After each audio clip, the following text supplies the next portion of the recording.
¿Pueden verla? Sí, sí se ve. Vale, perfecto. Vamos a comenzar entonces el tema de este día, que es la estructura de la mitocondria.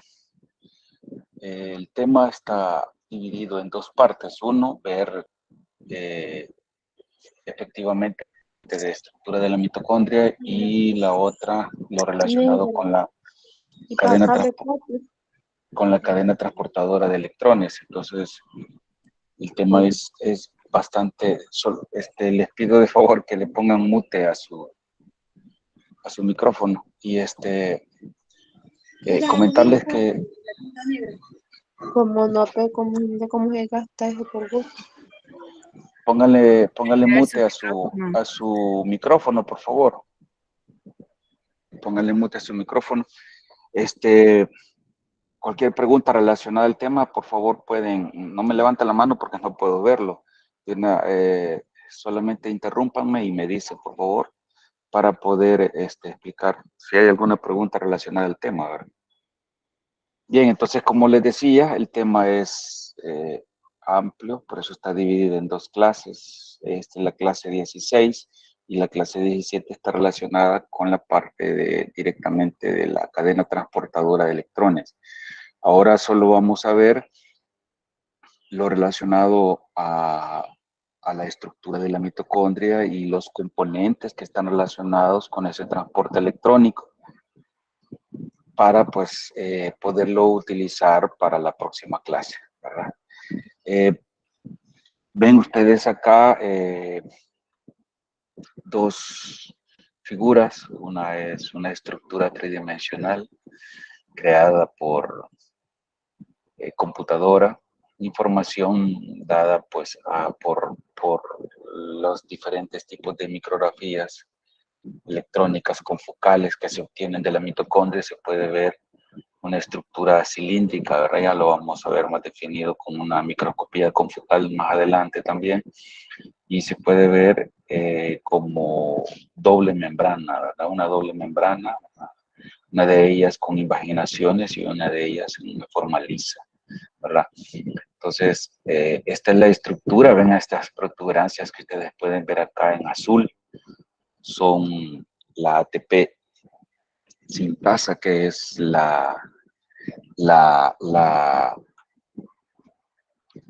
que es el sitio donde se está sintetizando el DNA. Y pues vamos a ver otros componentes también relacionados con la cadena. Y esta es un GIF, una figura GIF de la ATP sintasa. Vean con su mecanismo rotatorio, la entrada de un ADP, el paso de moléculas que inducen pues la fosforilación del ADP. Este es el ADP y este es un fosfato inorgánico, y el mecanismo rotatorio, ¿verdad?, de la ATP sintasa de la subunidad F1, que induce pues la fosforilación del ADP a ATP. Entonces, comentándoles también que el tema pues tiene mucha parte de integración, la información de integración de varias vías metabólicas que han visto anteriormente, y es tan grande el material relacionado con ellos que, como decía acá Lynn Margulis, que fue la investigadora que ha propuesto el origen directo de la mitocondria para la célula eucariota, decía: no sé muy bien si la vida es una materia envuelta en energía o si es energía envuelta en un caldo de materia. Pues dadas las complejidades que se dan en estos mecanismos celulares. Entonces, no duden por favor de hacerme algún comentario o pregunta directa, interrumpirme. No hay ningún inconveniente, y para poderla solventar y tener clara la información. Para la clase, el libro de texto que ustedes tienen, el capítulo 19, y también está relacionado dos partes. Una del capítulo 13, el 13.3, relacionado con la transferencia del grupo fosforilo y el ATP, y las reacciones de óxido-reducción, ¿verdad?, que se dan en la cadena transportadora de electrones. Estos dos parece que ya son parte también de una clase que vieron de bioenergética, que no sé cuál es, y pues ahí pueden complementarlo, ¿verdad? No sé por qué se me está adelantando esto, pero bueno. Los objetivos que vamos a ver rápidamente, no los voy a leer, son varios, a través de la estructura de la mitocondria y cómo es que se da la síntesis de ATP. Vamos a interpretar que la respiración celular, que es todo el mecanismo del catabolismo de las biomoléculas, combustibles metabólicos que conducen a la síntesis de ATP, como es que se está dando para la liberación de equivalentes de reducción que van directamente hacia el sector final, que es el oxígeno. Vamos a identificar cada uno de los componentes de la cadena transportadora de electrones y cuál es la función de cada uno de esos componentes. Cuántos ATP se producen a través del paso de electrones por cada uno de estos transportadores, de estos complejos grandes multienzimáticos, ¿verdad? Y la adaptación que puede haber a través del ciclo Q, que es el transporte de electrones desde dos electrones y dos protones hacia un electrón y un protón, que se da entre los complejos 3 y 4, los complejos multienzimáticos de la cadena transportadora de electrones. Vamos a conocer cuál es la teoría quimiosmótica de Peter Mitchell que conlleva la síntesis de ATP, cuáles son las moléculas que inhiben el paso de estos electrones, cómo se va a regular todo el flujo de paso de electrones para la síntesis de ATP, cómo es que está funcionando la mitocondria para algunas actividades celulares, como el caso de calor y apoptosis, y las alteraciones que pueden haber en el genoma mitocondrial que van a conllevar a alteración de su funcionamiento y que eso va a estar relacionado con aspectos, ¿verdad?, de enfermedades. Bien, entrando en materia y tener claro cómo hacer un background inicial antes de esto. La respiración celular consiste en el movimiento de combustibles y su oxidación inicialmente en algunos pasos hasta moléculas transportadoras de equivalentes de reducción que está acá en forma de NADH y FDH2 para su aceptor final, que es el oxígeno, para formar agua y ATP. Esta fase se está dividiendo en todo el componente de la respiración celular se divide en tres fases. Uno, la producción de acetilcoenzimo A. El segundo es la oxidación de este acetilcoenzimo A, que proviene de la oxidación parcial de estos combustibles metabólicos. Y por último, la síntesis de ATP acoplada al transporte de electrones hacia el oxígeno. Entonces, en el primer estadio se va a ver cómo es que estos combustibles metabólicos, combustibles que se encuentran almacenados como glucosa, ácidos grasos y aminoácidos, se están oxidando parcialmente para producir acetilcoenzimo A y estos equivalentes de reducción, los cuales en el ciclo de Krebs ya forma parte del estadio 2 de la respiración celular. Genera incluso más equivalentes de reducción, oxidando completamente el acetilcoenzimo A CO2. Por eso en este estadio 1 se habla de una oxidación parcial, porque el ciclo de los ácidos tricarboxílicos los oxida completamente a CO2. ¿Verdad? Entonces, cuando los oxida, pues se extrae toda la energía que estos combustibles tienen para la generación de transportadores electrónicos reducidos, NADH y FDH2, y que llegan a la mitocondria, los cuales, pues, a través de aceptores de estos electrones y dadores de electrones, al final conllevan estos electrones hacia el oxígeno, lo que genera con este paso de electrones directamente al oxígeno es generar una diferencia de potencial electroquímico en dos compartimientos específicos de la mitocondria que conducen a la síntesis de ATP, ¿verdad? Entonces los productos al final de esta parte sería el agua, el ATP y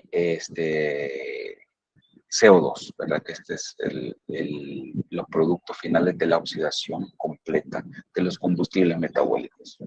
La finalidad que hay acá es la síntesis de ATP.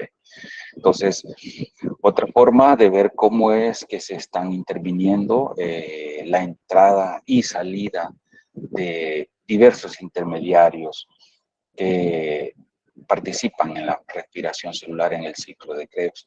Ustedes ya vieron en la clase anterior que el ciclo de Krebs era un ciclo anfibólico, es decir, hay reacciones catabólicas y hay reacciones anabólicas, no solo participa en el catabolismo, sino que también muchas reacciones anabólicas. Entonces vemos la entrada de los esqueletos carbonados, de los aminoácidos, también de los ácidos grasos y de la glucosa, ¿verdad? Cuyo centro es el acetilcoenzimo A, siguiendo la vía catabólica, si lo queremos ver, y la generación de diversos intermediarios a través del movimiento de estos carbonos que vienen de estos combustibles metabólicos para la generación de NADH y FDH2. También, pues, puede verse que esqueletos de los aminoácidos pueden entrar dentro de los distintos intermediarios metabólicos del ciclo, principalmente por dos alfa-cetoácidos, que son los aminoácidos, el oxaloacetato y el alfa-cetoglutarato. También hay salida de estos intermediarios que los utilizan como un recurso de carbono para la síntesis, en este caso de ácidos grasos, o la síntesis también de esqueletos carbonados de los aminoácidos o de otros componentes también. ¿Verdad? Entonces, esta es la forma cómo es que está interviniendo el ciclo de Krebs para mantener la velocidad de la generación de NADH y FDH2, que son coenzimas transportadores de estos equivalentes de reducción con la finalidad de la síntesis de ATP. Viendo un poco más detallado el aspecto del transporte, si este es el ciclo de Krebs que hemos estado viendo anteriormente, la generación de estos transportadores electrónicos, el NADH y el FDH2, suplementan la velocidad de la cadena transportadora de electrones, ¿verdad? Entonces, cada uno de ellos tiene un sitio de entrada en un sitio determinado de la cadena donde liberan los equivalentes de reducción, los cuales, ¿verdad?, fluyen directamente hacia el oxígeno, ¿verdad?, para al final obtener agua.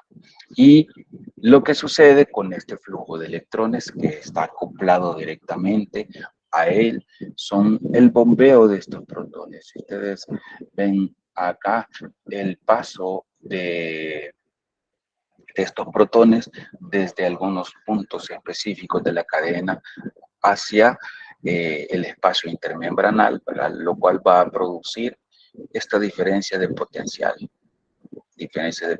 eléctrico, porque las cargas positivas salen desde la matriz mitocondrial, convirtiendo la matriz mitocondrial, que es una parte de la mitocondria, se queda con una carga negativa y el espacio intermembranal adquiere una carga positiva por la presencia de protones. Entonces, eso lo que hace acá es que induce un paso a través de una forma pasiva hacia la ATP sintasa, la cual utiliza como sustratos al ADP y al fosfato inorgánico, los cuales son trasladados activamente, ¿verdad?, desde afuera de la mitocondria hacia adentro por transportadores específicos, los cuales utilizan como sustrato y sintetizan ATP. Pero el ATP, pues, posteriormente es trasladado a los diversos lugares donde va a ser utilizado como moneda energética. El mecanismo que fue planteado inicialmente por Peter Mitchell para la generación de ATP está precisamente relacionado con lo que he mencionado anteriormente, en la cual sustratos reducidos, todos los combustibles metabólicos se encuentran en un estado reducido, son grandemente reducidos. Entre más grande sea la molécula del combustible metabólico, en este caso, por ejemplo, un ácido graso, va a generar mucha cantidad de acetilcoenzimo A e inicialmente va a generar también coenzimas reducidas que van a ser utilizadas, ¿verdad?, por la mitocondria. Entonces, la gran cantidad de sustratos reducidos o de coenzimas reducidas se lo dona precisamente hacia estos componentes de la cadena. Eso fue propuesto precisamente por Peter Mitchell, y los cuales él mencionaba de que el paso pasivo, si se quiere ver a través de los diferentes potenciales de óxido reducción que tienen estos componentes de la cadena, está acoplado inherentemente a un bombeo de protones. Entonces, este bombeo de protones es la parte fundamental que conduce a la formación de este potencial, de una diferencia de potencial eléctrico y químico, como lo vimos anteriormente, utilizado posteriormente para sintetizar ATP. El mecanismo, pues como se ve acá, el principio es pero el mecanismo es un poco más complicado.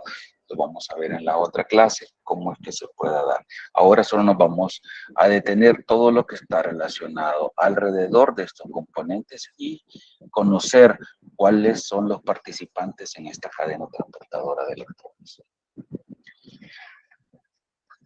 Para la síntesis de ATP no solamente está relacionado a través de la ATP sintasa, sino que también, como lo vieron en las clases anteriores, un par de clases anteriores, cómo es que se está sintetizando ATP a través de reacciones en los cuales intervienen compuestos de alta energía.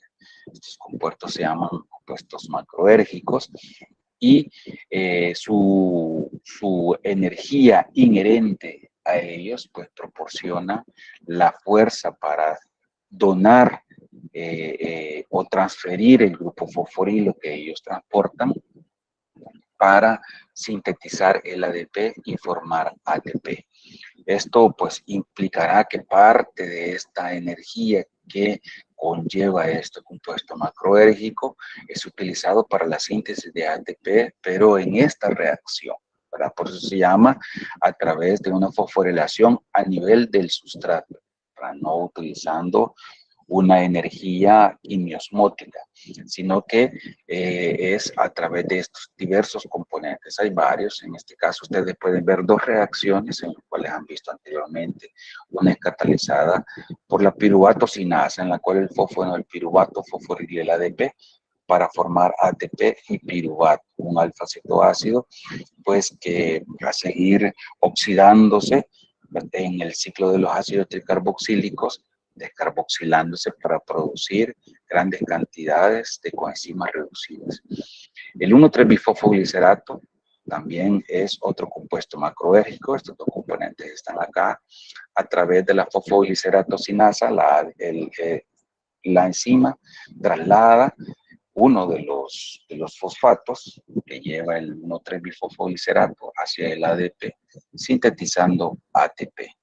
Otro componente macroérgico es la creatina fosfato, que ustedes ya lo han visto anteriormente, la cual es un componente que dona su grupo fosfato de una forma reversible en condiciones en las cuales las concentraciones de ATP pues no son lo suficientemente altas para mantener la actividad celular.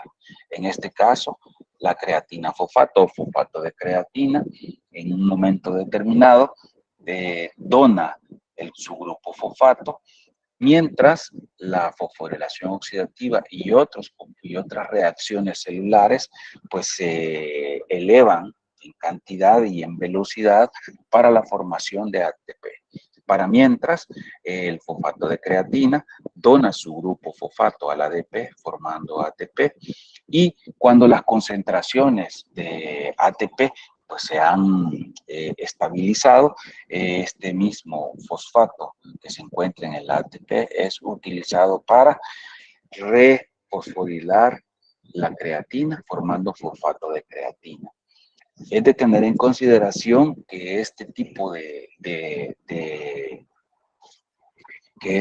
de ciclos a través de la fosforilación y desfosforilación de la creatina, a través de la fosforilación y desfosforilación de la creatina, genera, en este caso, creatinina a través de una deshidratación no enzimática, en la cual pues está formando un producto de desecho, que es la creatinina, que ustedes la han visto, una molécula que es utilizada para poder determinar cómo que está funcionando a nivel renal, ¿verdad? Para la depuración de la creatinina.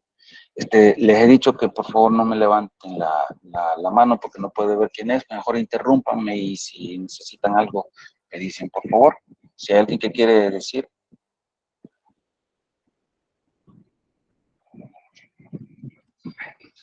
Sí, amor. Bien, entonces en este caso podemos ver cómo que pueden clasificarse esos compuestos macroéricos según su delta G' sub 0, que es la liberación, la hidrólisis, ¿verdad? De su grupo fosfato, cuánta energía está liberando.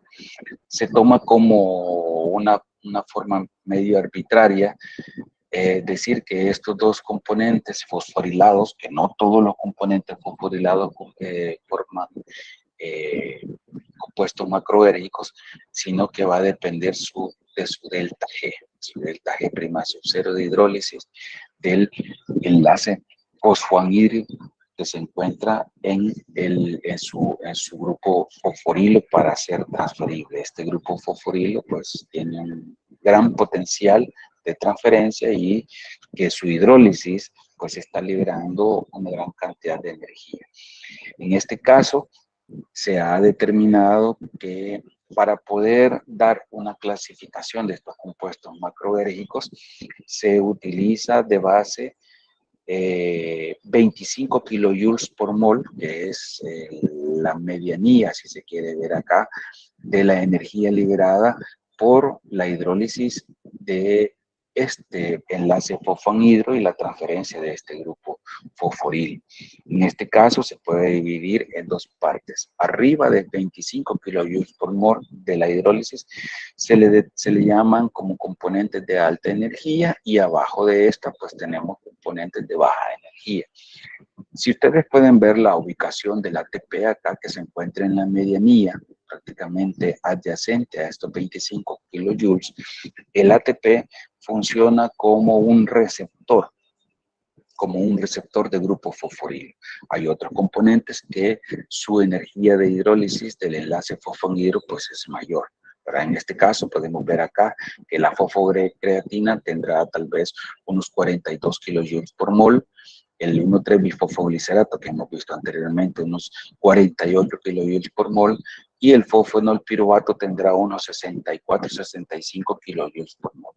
Entonces, para poder ser utilizado este grupo fosforilo, pues entonces el ATP funciona como un receptor inicial para la transferencia de este grupo fosforilo y ya el ATP formado puede transferirlo hacia otros componentes de baja energía reactivándolos. En este caso podría ser que se transfiera a la glucosa formando glucosa C-fosfato o para la síntesis de ácidos grasos, en la cual se activa el glicerol a glicerol trifosfato a partir de ATP, ¿verdad? Entonces, eso pues va a significar de que estos intermediarios pueden entrar a vías metabólicas que van a generar mayor cantidad de ATP y su fosfato inorgánico también va a ser pues posteriormente liberado y utilizado para la formación de más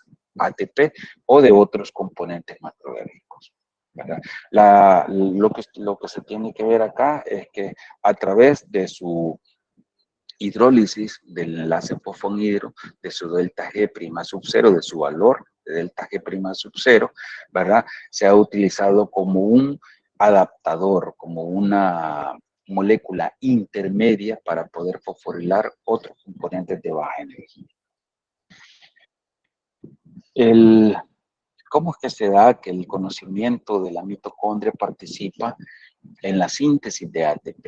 Ha sido pues un hito histórico del conocimiento de la bioquímica, como que se ha dado este proceso del conocimiento sobre el papel de la mitocondria en la generación de ATP. Desde 1857, desde el siglo XIX, se conoce cómo es que estaban participando las mitocondrias, que inicialmente, pues a través de estudios posteriores, se encontraron componentes determinados de estas mitocondrias que participaban en la cadena transportadora de electrones. Incluso en 1890 se pudo, se tuvieron algunos indicios de que estos eran mitocondrias eran parásitos intracelulares. De hecho, pues no estaba tan descabellada la idea, pero sin embargo se vio el papel que tenía precisamente durante aspectos de la vida de la mitocondria y del papel de la mitocondria que tenía en la célula. Entonces, en 1898 se le dio el nombre de mitocondrias, dado su forma alargada que tenía. En 1912, Imbury propuso que estos mitocondrias funcionaban como la parte respiratoria, es decir, que generaba energía, no respiratoria porque sí utiliza oxígeno, ¿verdad? Pero la parte de la respiración celular precisamente es a través de la oxidación de combustibles metabólicos utilizando el oxígeno como el aceptor final de los electrones. Entonces él propuso de una forma de estudios pues, que estaban iniciales, propuso que la mitocondria era la que realizaba esa respiración celular. En 1925, Kaelin pues, dio un salto cualitativo a esa investigación, descubriendo el papel de los citocromos, ¿verdad? El papel de los citocromos, primero cuáles eran las estructuras y que posteriormente el papel se lo dio otro investigador que vamos a ver más adelante, ¿verdad? Cómo es que estaban interviniendo en esa cadena transportadora de electrones. Adyacentemente a él se encontró cuál era el papel del ATP que se generaba, que era utilizado como una moneda energética a nivel celular y como que se estaba utilizando en la célula. En 1931, el padre de la bioquímica, Otto Warburg, propuso que esos citocromos participaban activamente en el proceso del transporte de electrónico para la utilización del oxígeno como aceptor final de los electrones. Littmann en 1945 descubrió la coenzimo A, el papel de la coenzimo A y cuál es el papel que tenía esta coenzimo A para el proceso de respiración celular y cómo es que se estaba dando este tipo de flujo electrónico. El papel que también tuvo activamente Hans Krebs para poder determinar cómo es que se participaba un ciclo adyacente al movimiento de la coenzimo A para producir coenzimas que estuvieran reducidas y que pues pudieran depositar esos electrones que estaban transportando y mantener activa la cadena transportadora de electrones. No fue en 1948 que dos investigadores, uno de ellos, pues el autor inicial del libro que ustedes tienen de texto, que es Albert Lendinger, y un discípulo de él, que es Eugene Kennedy, en 1948, pues propusieron el papel activo de la mitocondria y cómo estaba participando en el proceso de la respiración celular. De hecho, pues ellos ganaron posteriormente el premio Nobel de Fisiología y Medicina por este papel tan crucial para poder determinar cómo es que estaba participando la mitocondria, dada su estructura. En 1900, a principios de los años 60, en 1961, Efraín Racker descubrió, dado estudios producidos por Leninger y Kennedy, cómo es que la mitocondria pues tenía dentro de su estructura la unidad F1, que fue la primera proteína relacionada con la síntesis de ATP y que posteriormente dio a pie a que se estuvieran analizando otro tipo de estructuras relacionadas con la síntesis de ATP. Conjuntamente con él, a través de estudios que se dieron a la par de Efraín Racker, pues Peter Mitchell en 1961 propuso el modelo quimiosmótico. De hecho, pues tengo el paper inicial que presentó Peter Mitchell a Nature Reviews para poder presentar que sí la mitocondria que había sido descubierta por Leninger y Kennedy, pues estaba trabajando activamente en el proceso de respiración celular.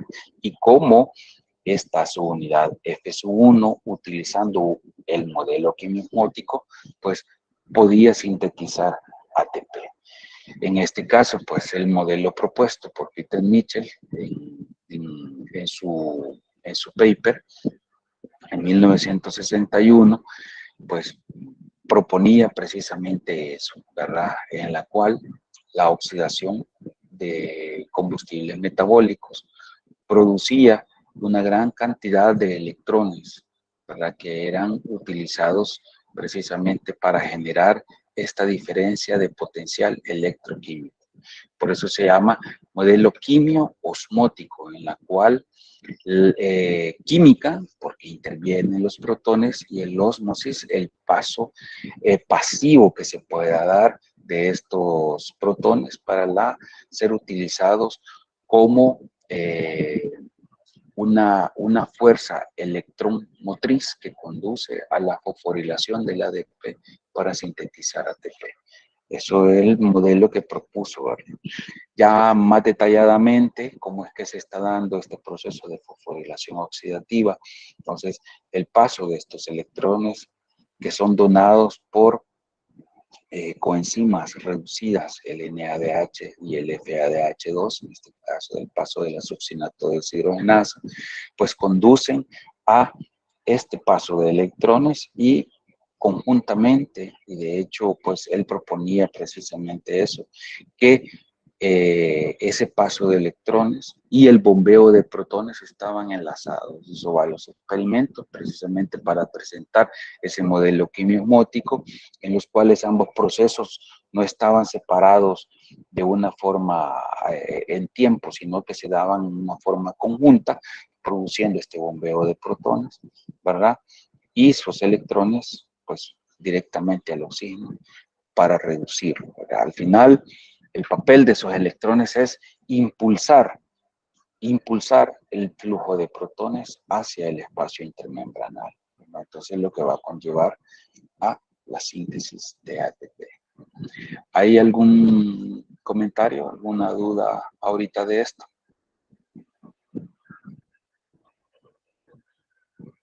Bueno, sigamos entonces. Lynn Margulis, en 1967, ella tenía aproximadamente 29 años cuando propuso una teoría endosimbiótica. Ella estudiaba pues, bacterias y comenzó a estudiar pues, la mitocondria. Se hizo la pregunta a ella, que cómo estos orgánulos, descendientes de antiguas bacterias, ella proponía precisamente que eran descendientes de bacterias y que habían sido pues captadas por una célula ancestral y cómo podía utilizar la célula ancestral. Esta bacteria, mencionaba ella, como una central energética y que le podía dar energía suplementándola para poder activar todas sus actividades celulares, dando un salto prácticamente cuantitativo y cualitativo al desarrollo de la célula. Entonces, en 1967, Lynn Margulis, es una investigadora británica, había mencionado precisamente esto, que incluso en aquel momento, en 1967, las condiciones para el desarrollo de una mujer como una investigadora, pues eran bien difíciles, ¿verdad? En todo el mundo. De hecho, pues uno de la parte dentro de la biografía de Lynn Margulis decía que para proponer esta teoría endosimbiótica había acudido a una cantidad grande de sponsor para que pudieran apoyarle dentro de su investigación y poder publicar su estudio, pero en algunas de ellas pues prácticamente le cerraron completamente las puertas diciéndole que su trabajo era una basura. Ella mencionaba dentro de esta teoría endosimbiótica que la mitocondria era de origen procariota, bacteriano, y dentro de las diferentes características que tenía la mitocondria estaban que su capacidad de división, la mitocondria se divide de una forma independiente a lo que la célula se divide dictada a través del núcleo celular. O sea, es prácticamente aparte, no es sinérgico precisamente la división celular con la división mitocondrial, son totalmente distintas, ¿verdad? Además, el cromosoma que tiene la mitocondria es circular, al igual que una célula procariota, y tiene secuencias que dictaminan la transcripción de genes dentro de este cromosoma, similares a las dictadas por la división procariota, ¿verdad? Son secuencias procariotas distintas que pueden dictaminar cuándo estos genes se van a activar. De hecho, pues los ribosomas que están participando para la síntesis de proteínas a nivel de la mitocondria son iguales a los procariotas, son ribosomas 70S. Además de eso, la actividad de los ribosomas y de otras proteínas relacionadas con la mitocondria, pues eran inhibidas por fármacos que inhiben la actividad a nivel de las bacterias. Los fármacos que están actuando a nivel de células procariotas no activan, no inhiben la actividad en las células eucariotas. Entonces, eso pues dio pie a ella para poder determinar como un rasgo bacteriano. Además de eso, la forma en que la mitocondria es heredada, ¿verdad? Cuando se da el proceso de fecundación, cómo es que las mitocondrias son heredadas de forma maternal, ya lo vamos a ver un poco más adelante. Entonces, dentro de la teoría que ella mencionaba, pues el ambiente anaeróbico en la cual una célula eucariota que todavía no se había diferenciado completamente, pues su forma, pues, su actividad no era desarrollada y fue a través de una relación simbiótica en la cual captó una bacteria aeróbica, la cual pues como ustedes han visto anteriormente en otras materias, pues la bacteria tiene capacidad para producir su propia energía, ¿verdad? Entonces, a través de estas relaciones simbióticas, la célula ancestral captó a la bacteria y pues incluso el ambiente que le proporcionó, pero se llama endosimbiosis porque son ambas, pues a través de interacciones en ambas pueden alcanzar pues, condiciones propicias para ambas, y esto fue tan propicio que la bacteria pues pudo dividirse, ¿verdad? Incluso pues a través de las interacciones endosimbióticas incluso pudieron transferirse genes directamente desde la bacteria hacia, el material genético de la célula eucariota, y esto pues le proporcionó a la célula ancestral pues poderse adaptar para poder ser una verdadera célula eucariota no fotosintética. De hecho, es el mismo principio también para aquellas células fotosintéticas, células vegetales. De eso, por eso Lynn Margulis propuso que esta mitocondria pues tenía un origen procariota. Bien, ¿cómo es que está conformada la mitocondria? Esto es una micrografía electrónica de la mitocondria, en la cual en esta parte de acá se puede ver cómo está conformada por doble membrana. Vean, aquí está una membrana, aquí está la otra membrana. Este espacio que está blanco por acá es el espacio intermembranal. Incluso la membrana mitocondrial interna está conformando grandes invaginaciones, grandes estructuras que se llaman crestas mitocondriales. Generalmente la mitocondria está adyacente al retículo endoplásmico rugoso, y hay una gran cantidad grande de ribosomas de las cuales puede obtener las proteínas necesarias para poder sobrevivir, ya que ellas como tal, ella sola no puede hacerlo, no puede generar esas proteínas, ¿verdad? Entonces, esta es una estructura en una micrografía electrónica de esta mitocondria, y que pues se ha podido ver a través de estudios actuales cómo es que está conformada. Estos estudios son a través de microscopías focales, en los cuales pues se da una interacción antígeno-anticuerpo, antígenos que tiene la mitocondria y anticuerpos que son formados a través del laboratorio, y que estos anticuerpos llevan cromóforos, es decir, que son moléculas que a través de la excitación con distintas luces, haces de luces de diversas longitudes de onda, pueden generar fluorescencia. Aquí hay una fluorescencia, esta es una microscopía a través de la técnica 3D Stone, que es una microscopía de reconstrucción óptica estocástica, en la cual se utilizan anticuerpos que pueden unirse a proteínas específicas de la mitocondria y que pueden generar fluorescencia. Dentro de esta fluorescencia puede ser de tres formas: roja, verde y azul. Vamos a ver tres tipos de fluorescencia. Una de ellas es a través de la formación de la unión de aquellas mitocondrias que se encuentran activamente por su potencial de membrana elevado. Entonces, entre mayor sea el potencial que se encuentra en la mitocondria, mayor va a ser la fluorescencia.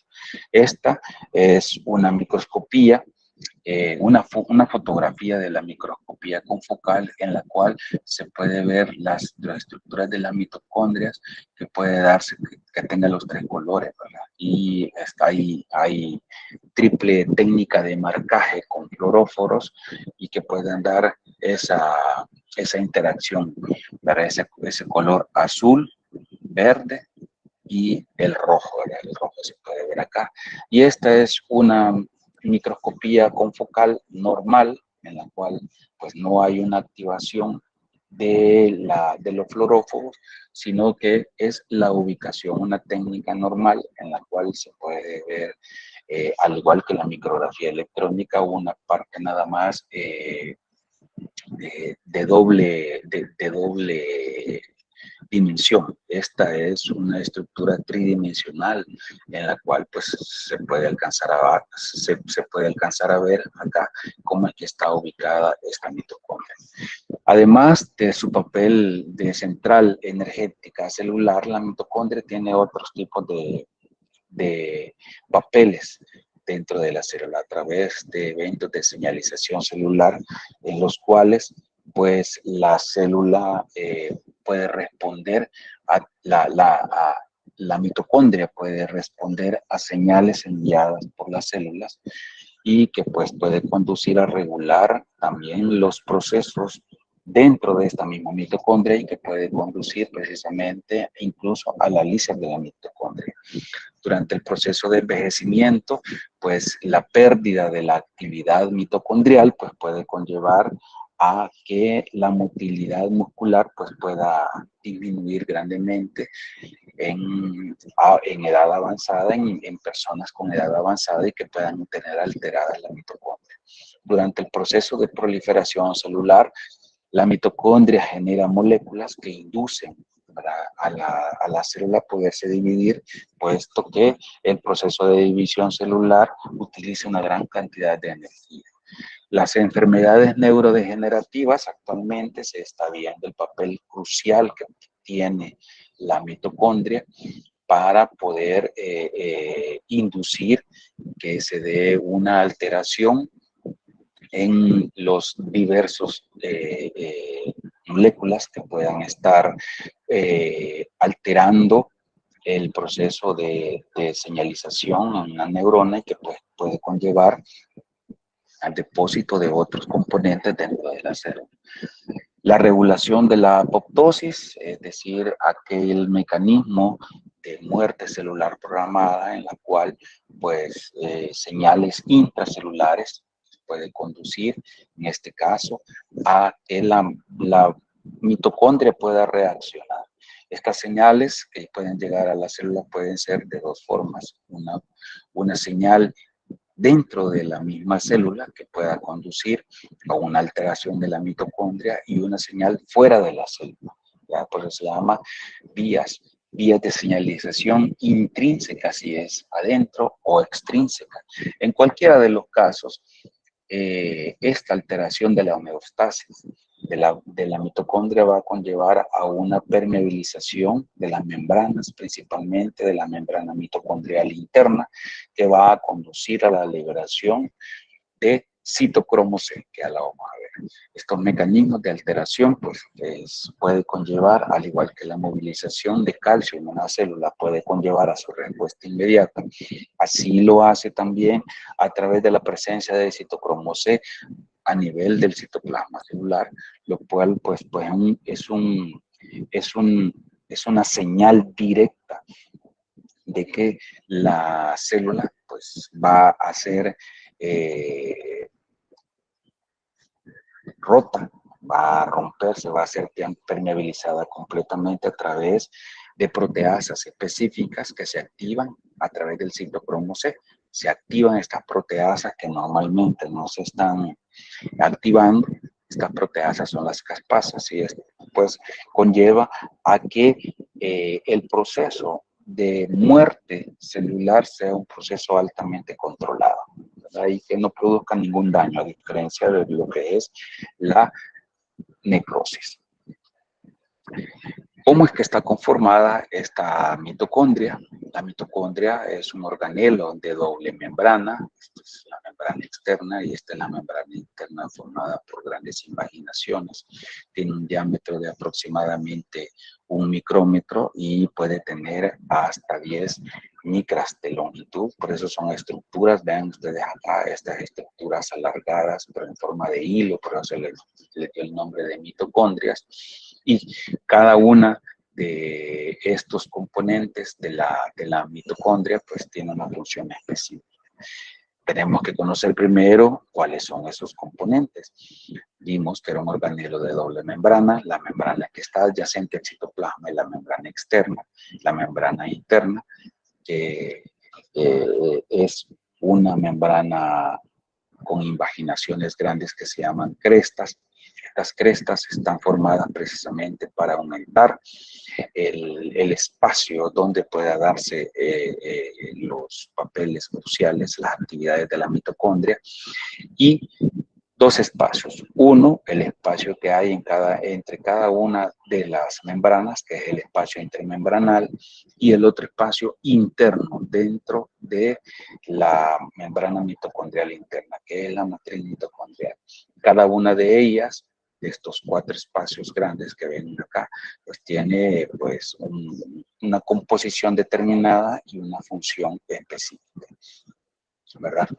Pueden ver acá en estas estructuras que están acá también la formación de estas crestas mitocondriales, pues está determinada también por el tipo celular en la cual se esté realizando.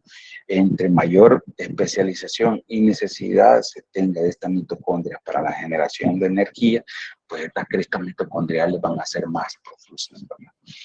¿Cuál es el papel de cada una de estas membranas y de los componentes de la membrana, de las mitocondrias? La membrana externa es una membrana que tiene proteínas específicas que permiten el paso de algunas proteínas, de algunos iones, ¿verdad? Pero no de todos. Estos poros que ustedes ven acá se llaman canal aniónico, en lo que pasan ciertas proteínas de bajo peso molecular y ciertos iones. La membrana mitocondrial interna es una membrana altamente impermeable, ¿verdad? Y esa impermeabilidad permite que el potencial de membrana de la membrana mitocondrial interna pues sea elevado. La pérdida de potencial de membrana conlleva a la alteración de la proteína y, por supuesto, a la lisis de la mitocondria. Las actividades que se dan precisamente en esa membrana mitocondrial interna son a la composición que tiene de los componentes de la cadena transportadora de electrones y otras proteínas. No hay una entrada directamente de iones o de otras partículas en la membrana mitocondrial interna, sino es a través de transportadores específicos, ¿verdad?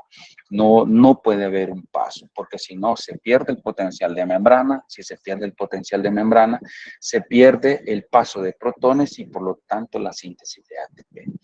Y en la matriz mitocondrial contiene una gran cantidad de enzimas solubles que están relacionadas con las vías catabólicas, ¿verdad? Que ustedes han visto una de ellas anteriormente, el ciclo del ácido cítrico, el ciclo de Krebs y la reacción de conexión entre la vía glucolítica y el ciclo de los ácidos tricarboxílicos, que es el complejo del piruvato deshidrogenasa, y la oxidación de otros combustibles, ¿verdad? Los aminoácidos a través de la oxidación, de la beta-oxidación de los ácidos grasos y de otros componentes que pueda tener relacionado con la actividad de la mitocondria.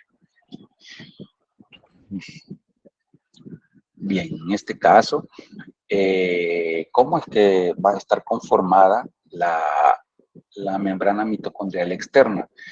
El 60% de las proteínas que tiene está dado por este canal aniónico que es dependiente de voltaje.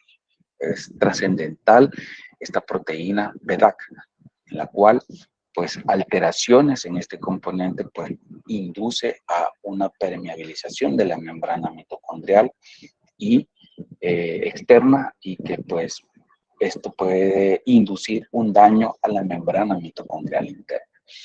En algunos libros de texto ustedes van a encontrar que la composición del citosol es igual a la del espacio intermembrana, es decir, al espacio subsecuente que hay entre la membrana mitocondrial externa y la membrana mitocondrial interna.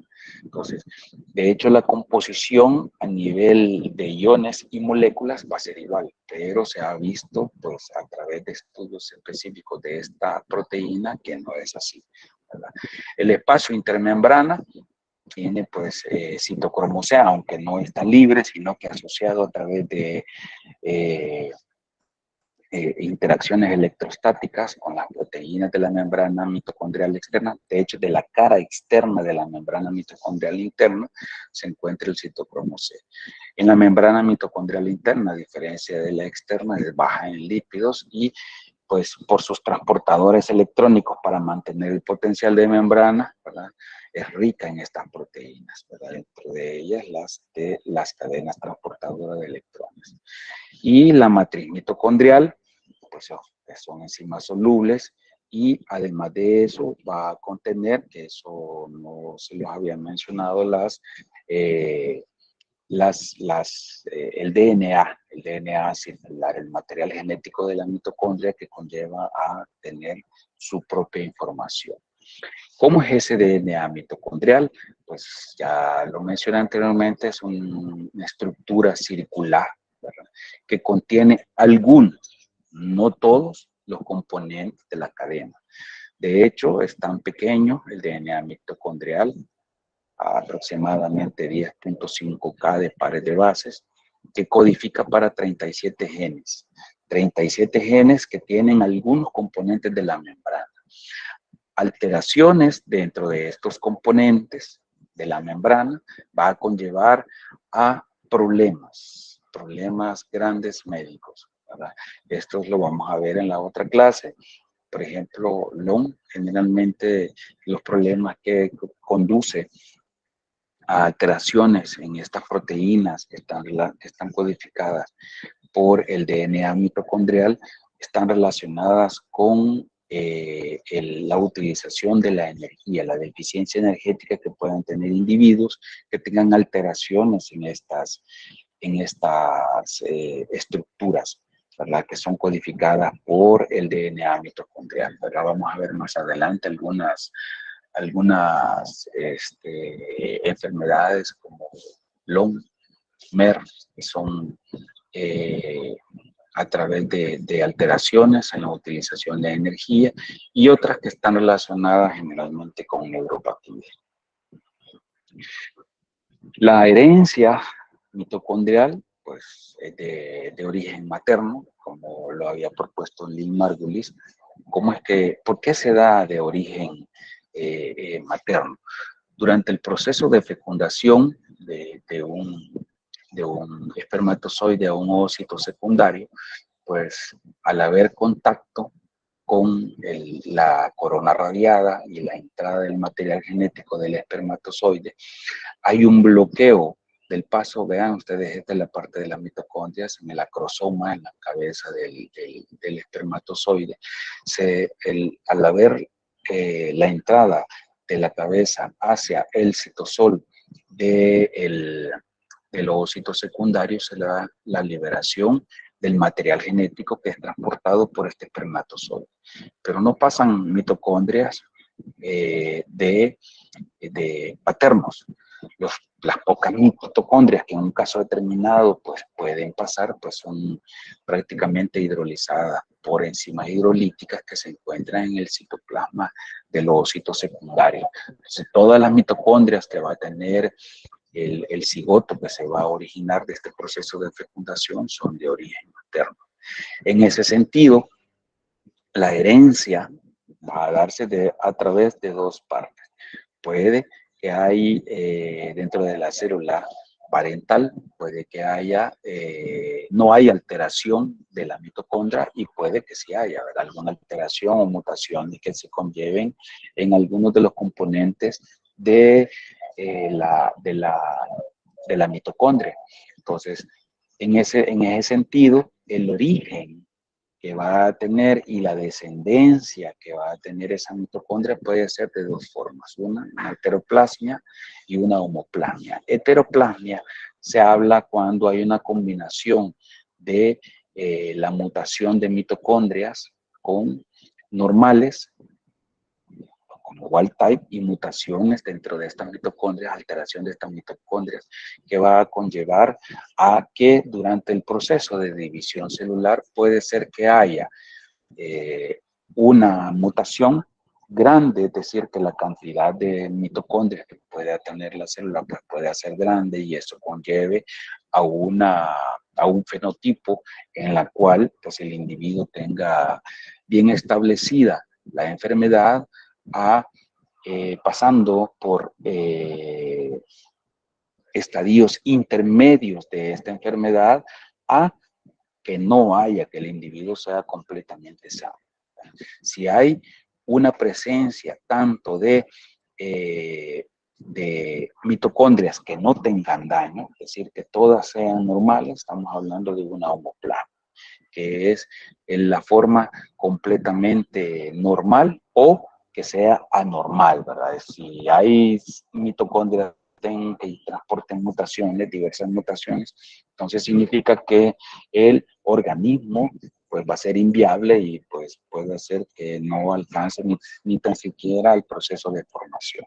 Entonces, estas dos formas de expresión de la herencia mitocondrial pues son de trascendental importancia para aquellos pues organismos que pues van a estar teniendo mutaciones. De hecho, pues mutaciones que están relacionadas con el DNA mitocondrial se considera dentro del conjunto de enfermedades raras.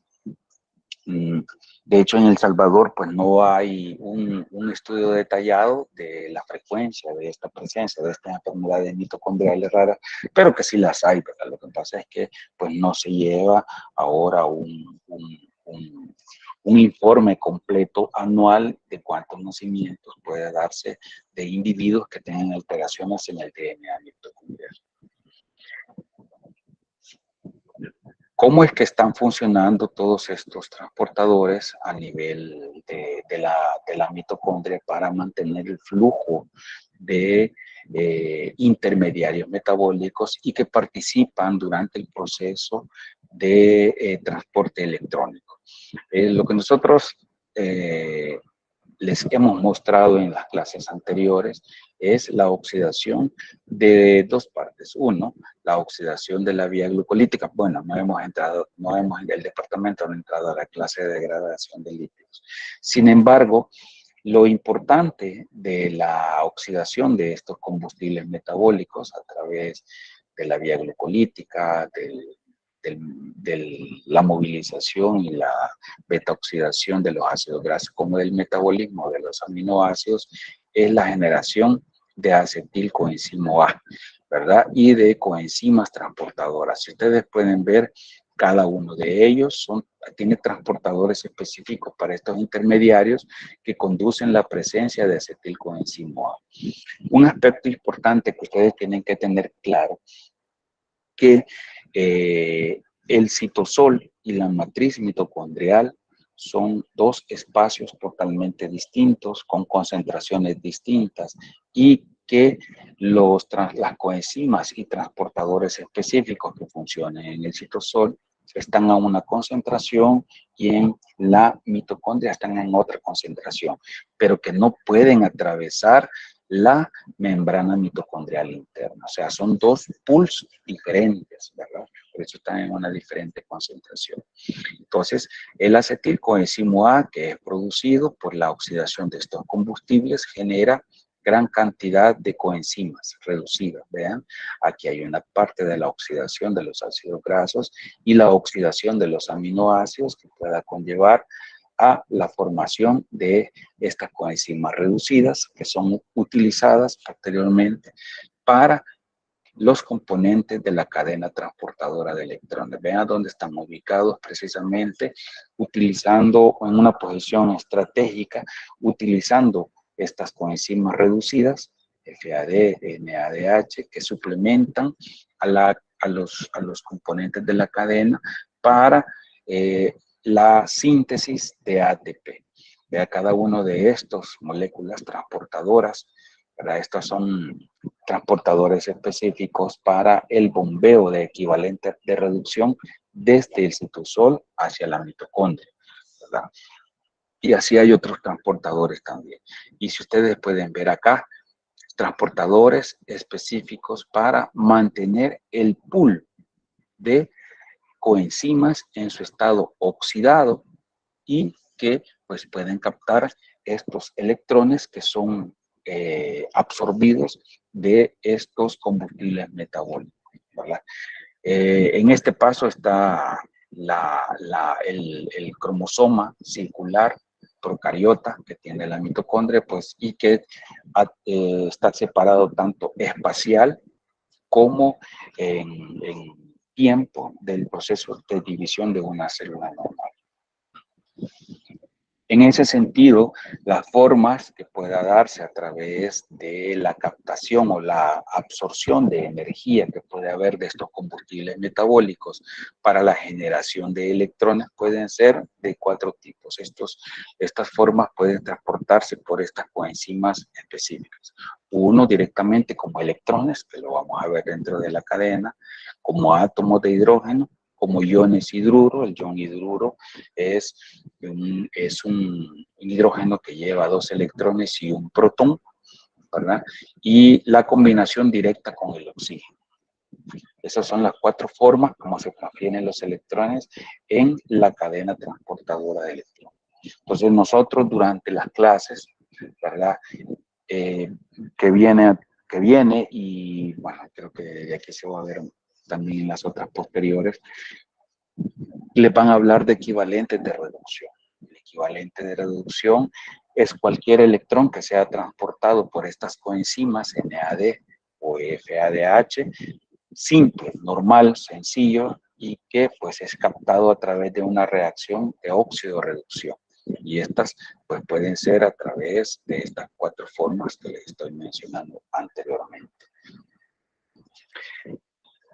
Los transportadores electrónicos que funcionan dentro de la cadena transportadora de electrones pueden ser de varios tipos. Uno de ellos son transportadores electrónicos derivados de la vitamina niacina, como es la nicotinamida de dinucleótido.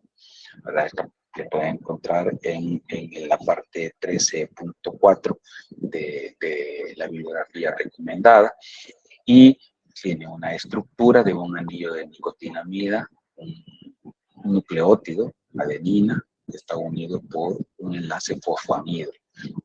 Vean esta forma que dice NAD y NADH. El NAD es la forma oxidada de la coenzima y el NADH es la forma reducida de la coenzima. De hecho, este signo positivo que ustedes pueden ver acá se refiere al nitrógeno que se encuentra oxidado, al nitrógeno del anillo de nicotinamida, no de lo demás del componente del NAD, sino que el anillo de nicotinamida. Entonces, para que ustedes puedan ver, el NAD está relacionado íntimamente con el NADP. El NADP tiene un grupo fosfato unido con el grupo oxidrilo en la posición 2 del anillo del nucleótido para formar NADP, en su estado netamente oxidado. Hay pools diferentes, una cantidad determinada de NAD y NADH con respecto a NADP y NADH. El valor de la concentración molar de NAD y NADH es de 10 a la menos 5 y el de NADP y NADPH es de 10 a la menos 6. Por supuesto que para poder determinar en qué momento van a ser utilizados como transportadores electrónicos va a depender de las necesidades energéticas y además de eso, de las necesidades que pueda tener la célula para la síntesis de otras moléculas. El NAD y el NADH se encuentran en reacciones catabólicas. El NADP y el NADPH se encuentran en reacciones anabólicas, ¿verdad? Ambas, pues, pueden tener o transportar electrones y protones. En este caso, el NAD, tanto el NAD como el NADP, transportan 2 electrones y un protón. Vean ustedes acá cómo es que al captar los 2 electrones y el protón, aquí nos vamos a quedar con uno, no 2, porque ya van a ver de dónde va a salir el otro. Es captado por el anillo de nicotinamida, el signo positivo del nitrógeno del anillo de nicotinamida capta los 2 electrones, capta un protón, vean, y se forma como NADH. Y el otro protón queda en solución. Este es un ion hidruro y este es un protón libre. Es decir, que si aquí hay una carga positiva, la posición de los dos electrones le da, estabiliza a neutro, pues la carga del anillo de nicotinamida, y el otro protón va en solución. Por eso es que al inicio se decía el NAD con este signo positivo y el NADH más H. Siempre se decía eso, NADH, y aquí está neutro, más H por el otro protón que va en solución, debido a que el NADH transporta un ion hidruro. La nomenclatura actual llama de que el NADH, pues ya se sabe que va a llevar el protón en solución. Entonces vamos a conocerlo como NAD positivo, NADH, conocido normalmente. Ambas conformaciones del NAD y NADH pues tienen distintos picos de absorción de luz que puede conducir a la captación a través de la formación de, si son excitados a diferentes longitudes de onda, ¿verdad?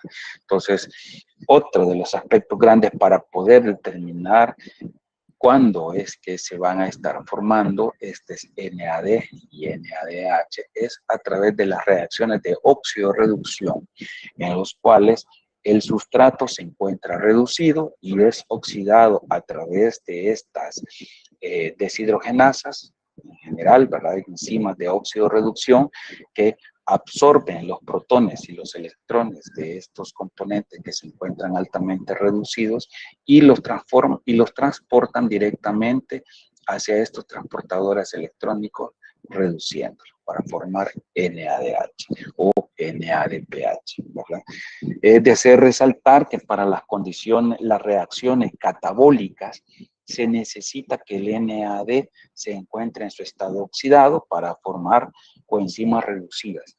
En cambio, en reacciones anabólicas se necesita que el NADPH se encuentre en mayor concentración que el NADP, ¿verdad? ¿Por qué? Porque el NADPH pues dona esos electrones y esos protones para la reducción de las moléculas, ¿verdad? Que se van a almacenar y luego se van a movilizar durante el proceso catabólico. Algunas reacciones están ligadas precisamente tanto a NAD como a NADP. Hay algunas que ustedes han visto, ¿verdad? A través del alfa-cetoglutarato deshidrogenasa para formar succinilcoenzimo A, la malato deshidrogenasa para producir oxaloacetato en la última reacción del ciclo de los ácidos tricarboxílicos, la carboxilación del piruvato, la descarboxilación del piruvato a través del complejo piruvato deshidrogenasa para producir acetilcoenzimo A, la oxidación del gliceraldehído trifosfato para formar un 3-bifosfoglicerato y NADH, vean, dependientes de NAD. Sin embargo, pues hay enzimas que pueden estar funcionando tanto con NAD como NADP, que se llaman oxidazos de función mixta, ¿verdad? Una de ellas lo van a ver más adelante durante la oxidación de los aminoácidos. Otro punto importante, se me olvidaba mencionarle acá, que para poder mantener el pool normal de aminoácidos se necesita que para que la célula trabaje de una forma eficiente, se necesita que la relación, y esto ustedes lo pueden ir valorando con los otros datos que se den, el NADH con respecto a la NAD, la proporción tiene que ser baja, a distinto de la relación NADPH y NADP que se necesita que sea alta para que se pueda mantener una homeostasis normal de la célula. Otro transportador electrónico es el FAD, que son las flavoproteínas dependientes de flavina. Son estructuras de esta coenzima en la cual pues estas flavinas se tienen dentro de su estructura un anillo de isoleucina. El FMN significa flavina mononucleótido, FAD, flavida adenin dinucleótido. tiene un segundo núcleo dentro de esta estructura del anillo de isoloxacina. La diferencia que hay con respecto a el NAD es que este anillo de isoloxacina puede recibir un protón y un electrón, conformando una estructura de semiquinona, una estructura estable, un radical, que no pues, no va a ser altamente reactivo y que puede captar otro protón y otro electrón, reduciéndolo completamente, ¿verdad? Entonces se va a llamar como FADH2. Entonces, vamos a ver dentro de la cadena cómo es que este FAD y FMN pues van a estar oxidados, van a captar los electrones y se van a convertir en FADH2. Es decir, que estos transportadores electrónicos derivados de FAD, de flavoproteínas, pues van a transportar 2 electrones y 2 protones, a diferencia de en el caso del NAD que transportaba un ion hidruro, ¿verdad? Y además de eso, pues el NAD es una coenzima móvil que se puede trasladar de un sustrato a otro, a diferencia del FAD y el FMN, que funcionan como grupos prostéticos, que no están directamente, covalentemente unidos a las proteínas, pero sí lo pueden estar fuertemente unidos, ¿verdad? Conformando como grupos prostéticos de los complejos multienzimáticos dentro de los que ellos pues, participan como transportadores electrónicos. Algunas enzimas que utilizan FAD, este texto que están acá, pues no sé si lo estará porque está en la edición en inglés, ¿verdad? No sé si estará en la edición que ustedes tienen en español, pero pues lo podrían buscar de estas páginas por si quieren ver. Bueno, esto ya lo saben, el desuccinato de deshidrogenasa, donde participa a través de su grupo prostético FAD o del complejo 1 de la cadena transportadora de electrones que tiene flavina